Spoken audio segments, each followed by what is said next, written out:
आज विश्व ऑटिज्म जागरूकता दिवस है। सीधे बात करते हैं, हमारे साथ डॉक्टर सुरेश जैन है। क्या बीमारी है, क्या लक्षण है, किस उम्र के बच्चे में होती है और क्या इसके समाधान है। डॉक्टर साहब नमस्कार, आपका स्वागत है हमारे नमस्कार, thank you so much. Doctor साहब, आज विश्व ऑटिज्म जागरूकता दिवस है। क्या होता है ऑटिज्म, किस तरीके की बीमारी है, किस उम्र के बच्चे में? ऑटिज्म एक न्यूरो डेवलपमेंटल डिसऑर्डर है और आज विश्व जागरूकता दिवस है ऑटिज्म के बारे में। और ये ऑटिज्म आमतौर पे 3% बच्चों में पाया जाता है और काफ़ी एक महत्वपूर्ण नंबर है ये। और ऑटिज्म में दो जो मेन जो फील्ड हैं बच्चे के, जो माइंड के हैं, वो डोमेन जो हैं अफेक्टेड होते हैं। एक तो सोशल कम्युनिकेशन, सोशल इंटरेक्शन, मतलब जो समाज के अंदर हम आपस में इंटरेक्ट करते हैं, बातचीत करते हैं, नॉन वर्बल वर्बल दोनों तरह से वो कम्युनिकेशन पुअर होता है। और दूसरा बच्चे का एक रेपिटेटिव बिहेवियर होता है, एक ही तरह की एक्टिविटी बार बार बच्चा उसी चीज को दोहराता रहता है बार बार। ये ऑटिज्म के दो डोमेन है मेन अफेक्टेड। और ऑटिज्म के लक्षण इस तरह से हैं, सपोज करो कि बच्चा 1 साल का है, अगर हम उसको नाम से बुलाएंगे तो वो बच्चा आपकी तरफ देखेगा, इंटरेक्ट करेगा, रिस्पोंड करेगा। लेकिन ऑटिज्म में बच्चा 1 साल का होने पे अगर उसको हम नाम से पुकारते हैं तो वो कोई ध्यान नहीं देता।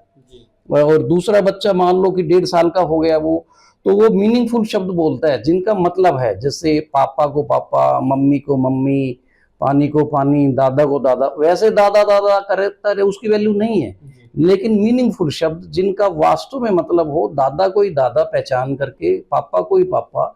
तो ये जरूरी है बच्चे के लिए। अगर ये चीजें लैकिंग है, ये चीजें मिसिंग है बच्चे के उसमें, तो हो सकता है ये बच्चा ऑटिज्म का बच्चा हो सकता है। और जैसे जो बच्चा है अपने एज अप्रोप्रिएट, भाई जो उम्र है उसकी, उसके हिसाब के जो खिलौने हैं उनके साथ वो खेले। अगर वो बच्चों के साथ नहीं खेलता, अपने और दूसरे बच्चों के साथ नहीं खेलता, खिलौनों के साथ नहीं खेलता, तो ये भी एक ऑटिज्म का लक्षण हो सकता है। और जैसे भी कोई भी उसका व्यवहार है, अगर वो एक फिक्स तरह का पैटर्न है कोई भी, जैसे कि वो एक एक तरह के खिलौने पसंद करता है, वही कार पसंद है तो सिर्फ कार ही पसंद है, उसको और कोई चीज ला के दोगे तो वो उनकी तरफ देखेगा भी नहीं। और जो है इसके अंदर जो है, जैसे बच्चा कई बार चलता है तो वो केवल पंजों के बल चलता है, उसके बल नहीं चलता, एडी के बल, तो वॉकिंग जिसको कहते हैं, तो वो भी एक ऑटिज्म का लक्षण है। क्या ये जो बच्चे होते हैं, इस बीमारी से ग्रस्त जो बच्चे होते हैं, वो बोल पाते हैं, गुनगुना पाते हैं?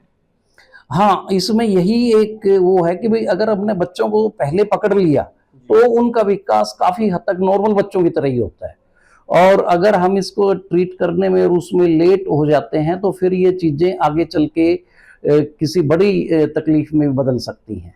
जी, क्या बच्चे को फिर से ऑटिज्म हो सकता है बाद में भी? जैसे अभिभावक जिन बच्चों को, पहला बच्चा है जिसको ऑटिज्म है, दूसरा बच्चा उसको भी ऑटिज्म हो सकता है? दूसरे बच्चे में संभावना 10% तक है, 90% नहीं है संभावना, लेकिन 10% बच्चों को संभावना है कि उनमें ऑटिज्म हो सकता है। जी, उसमें किस तरीके की एक्टिविटी होती है, किस तरह के लक्षण होते हैं? क्या नॉर्मल बच्चे की तरह बोल पाता है ऑटिज्म वाला बच्चा? हाँ, ऑटिज्म का बच्चा, इसमें स्पेक्ट्रम है बेसिकली ऑटिज्म कि ऑटिज्म एक थोड़ा भी हो सकता है, उससे ज्यादा भी और बहुत ज्यादा भी। माइल्ड, मॉडरेट और सीवियर कैटेगरीज हैं बेसिकली। अगर माइल्ड कैटेगरी है वो तो इंटरवेंशन से, जो थेरेपी से, उससे वो बिल्कुल नॉर्मल बच्चों की तरह हो जाता है। लेकिन अगर सीवियर ऑटिज्म है और साथ में और भी इश्यूज हैं, मान लो बच्चे को गुस्सा बहुत ज्यादा आता है, अग्रेसिव है बिहेवियर में, या बच्चा हाइपर एक्टिव है, शरारती, बहुत ही ज्यादा शरारती है। कई बार हम शरारती तक तो ठीक है, लेकिन कई बच्चे बहुत ही ज्यादा शरारती होते हैं, वो भी एक तरह से डिसऑर्डर है। अगर साथ में और भी कोमोर्बिडिटीज हैं और भी कुछ इश्यूज हैं साथ में खाली ऑटिज्म के अलावा, तो वो फिर उनमें कई बार दिक्कत आती है। लेकिन 70% बच्चे नॉर्मल स्कूल अटेंड कर लेते हैं, कोई उसमें परेशानी नहीं आती। कई अभिभावकों का कहना है कि बच्चों में ऑटिज्म होता है, जो ऑटिज्म की बीमारी से ग्रस्त होते हैं, क्या उनके माता पिता के पालन पोषण में कहीं कमी रह जाती है? नहीं, ऐसा नहीं है। ये एक पेरेंटल गिल्ट की फीलिंग जो आती है कि कहीं हमारी परवरिश में कोई कमी तो नहीं रह गई, इस वजह से हमारे बच्चे को ये ऑटिज्म हुआ है, ऐसा बिल्कुल भी नहीं है। इसका इससे कोई संबंध नहीं है। ये बेसिकली आपको ये तो है कि अगर उसको इंटरेक्शन, तो जैसे माँ बाप बच्चे के नजदीक होते ही हैं, आपस में इंटरेक्ट भी करते हैं, माँ बच्चे की तरफ देखती भी है। लेकिन कई बार क्या करते हैं घरों में कि भाई बच्चे अपना काम करने के लिए बच्चे को मोबाइल दे देते हैं, बच्चा वो सारा दिन फिर मोबाइल में लगा रहता है।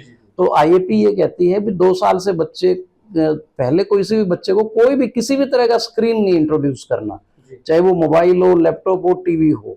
तो ये हो सकता है एक रिस्क फैक्टर जरूर है मोबाइल ऑटिज्म के लिए, तो 2 साल से पहले इसको इंट्रोड्यूस ना करें। डॉक्टर साहब, ये तो है बीमारी के लक्षण, पालन पोषण के आपने बताया कि बच्चों में, फैमिलीज में इस तरह की कोई भावना नहीं होनी चाहिए। सर, उपाय क्या है, निदान क्या है, उपचार क्या है? इसका उपचार 2 तरह से है। एक तो है नॉन फार्माकोलॉजिकल, मतलब जिसमें दवाइयों की जरूरत नहीं है। उसके लिए जो एक सुपर स्पेशलाइजेशन है पीडियाट्रिक्स में, डेवलपमेंटल पीडियाट्रिक्स, वो जो डेवलपमेंटल और बिहेवियरल जो पीडियाट्रिशियंस हैं वो इसकी पूरी थेरेपी करते हैं और इसका ट्रीटमेंट करते हैं। कुछ बच्चों में जिनमें कोमोर्बिडिटीज हैं और हैं, उनको ट्रीट करने के लिए कुछ दवाइयां भी दी जाती हैं। जी जी। डॉक्टर साहब, आप कैसे, कितने डॉक्टर मित्र हैं आपके संपर्क में जो इस तरह की बीमारियों का इलाज करते हैं? इस तरह की बीमारियों का इलाज करने वाले डॉक्टर हैं, काफी हैं, लेकिन फिर वो ज्यादातर जो सेटल्ड हों बड़े शहरों में हैं। जैसे अगर हम जींद में बात करें या और नियर बाई डिस्ट्रिक्ट्स में बात करें तो इस तरह से नहीं है। मेन जो बड़े मेट्रो सिटीज हैं उन्हीं के अंदर ये सेवाएं मौजूद हैं। जी। तो हमारे चैनल के माध्यम से क्या आपका एक मैसेज रहेगा ऐसे परिवारों को, भाई इस तरीके की बीमारी के लिए कैसे बच्चों को मोटिवेट किया जाए, बच्चे का पालन पोषण किया जाए? इसका यही तरीका है कि अगर कोई भी जो हमने लक्षण बताए हैं बच्चों में इस तरह के, अगर कोई लक्षण है तो वो सीधे बच्चों के डॉक्टर से संपर्क करें। और इसकी ना स्क्रीनिंग होती है, एक क्वेश्चनेयर होता है, प्रश्नावली होती है, वो प्रश्नावली हम माँ बाप को दे देते हैं। वो प्रश्नावली में वो भरे, उसके जो जवाब दे, उसके हिसाब से उसका एक स्कोर तय हो गया। फिर उस स्कोर से डिसाइड होगा कि इस बच्चे को ऑटिज्म हो सकता है या नहीं हो सकता है।